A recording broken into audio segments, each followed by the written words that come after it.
Путь домой спустя почти 80 лет на малую родину вернется солдат, который все это время считался пропавшим без вести. В выставочном зале музейного историко-мемориального комплекса 35-я береговая батарея в Севастополе останки красноармейца Петра Ирикова-Чуваша по национальности передали для перезахоронения представителям администрации Залаирского района Республики Башкортостан, откуда он родом.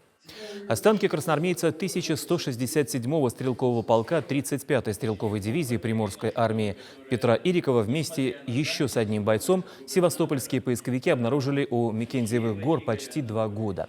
Но только у Петра Ирикова при себе оказался медальон. Прочитать его удалось недавно. Вкладыш сохранился отлично, но текста видно совсем не было. Пришлось проводить лабораторные исследования. Оригинальный вкладыш, который не читается зрительно так. И его копия, расшифровка, как она нужна компьютерной разработке.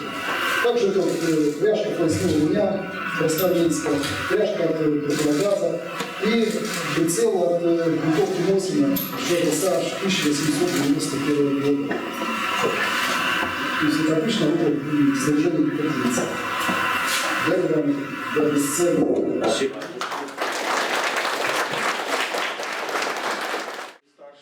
Поисковики установили и предполагаемую дату гибели 25-летнего красноармейца. Это середина июня 1942 года, когда фашистские захватчики пытались пробиться к городу Инкерману.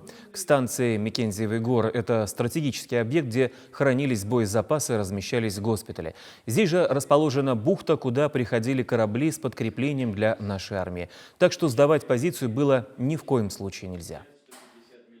Конечно, большая благодарность тем людям, которые возвращают имена героев войны, возвращают на родину останки тех, кто погиб, защищая, освобождая нашу страну от фашистов, от захватчиков.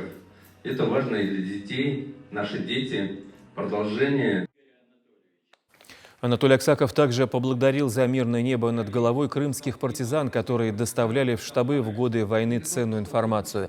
95-летнему Михаилу Латухе, который в свое время был диверсантом, депутат Госдумы вручил книгу о партизанском движении. На церемонию прощания с красноармейцем Петром Ириковым пришли не только военнопленные, военные, но и молодежь. В последний путь бойца провожали под оружейные залпы.